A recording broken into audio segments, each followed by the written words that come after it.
High রে আমি তাহিরিরেও কি এমনি গোসল করাইব? আমার মাথা থেকে বুঝি পাগড়িটা খুললা ফালাইব, আমার শরীর থেকে বুঝি পাঞ্জাবি খুললা ফালাইব, আমার শরীর থেকে আংটি কাইতন গুলা খুললা ফালাইব, বড়ি পাতার গরম জল দিয়া গোসল দিব, কসকু সাবান দিয়ে আমারে গোসল করাইব।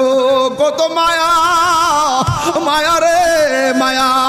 বাজারের দিকে আমার জন্য নতুন সাদা কাপড় আনবো, কত মায়া। আমার আইনা সেলাইবিন কাপড়টা 3টা কাপড় দিয়ে বান্ডিং দিব, কত মায়া কত মায়া।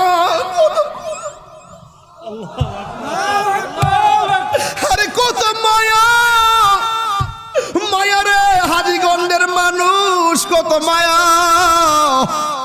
মসজিদের পালকি না আমার আস্তে করে শোয়া দিব, কত মায়া। এমনিতে কান্দের মধ্যে বার লয় না, কিন্তু মৃতের খাটটা কান্দে লইবার লাগা পাগল হইয়া যায়, কত মায়া। ও বন্ধু আমার নবী কয়, যারা লাশ কান্দের মধ্যে লইয়া 40টা কদম হাঁটবি, আমার আল্লাহ 40টা কবিরা গুনাহ মাফ করে দিবে। এত আদর করে আমারে কান্দে কইরা জানাজার মাঠ নিয়ে গেছে, এমন ভাবে আমার আতুর দিয়া লাইন ধরে মানুষ দাঁড়াই গেছে, কত মায়া গো। এত মায়া কেন?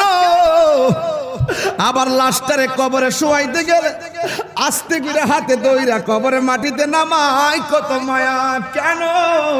ওই যে আমি বলছিলাম আল্লাহ কয় কুল বিফাদলিল্লাহি ওয়া বিরহমাতিহি, আমি আল্লাহর পক্ষ থেকে তোরা ফজল পাইলে আনন্দ করবি।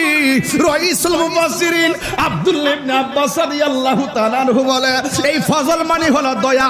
আমার আল্লাহ যে আমরারে হিন্দুর ঘরে জন্ম দেই নাই, খ্রিস্টানের ঘরে জন্ম দেই নাই, ইহুদির ঘরে জন্ম দেই নাই, আল্লাহ যে আমরারে মুসলমানের ঘরের মুসলমান বানাইলো, কত মায়া। 3বার আল্লাহর ডাক দিয়া বলো আল্লাহ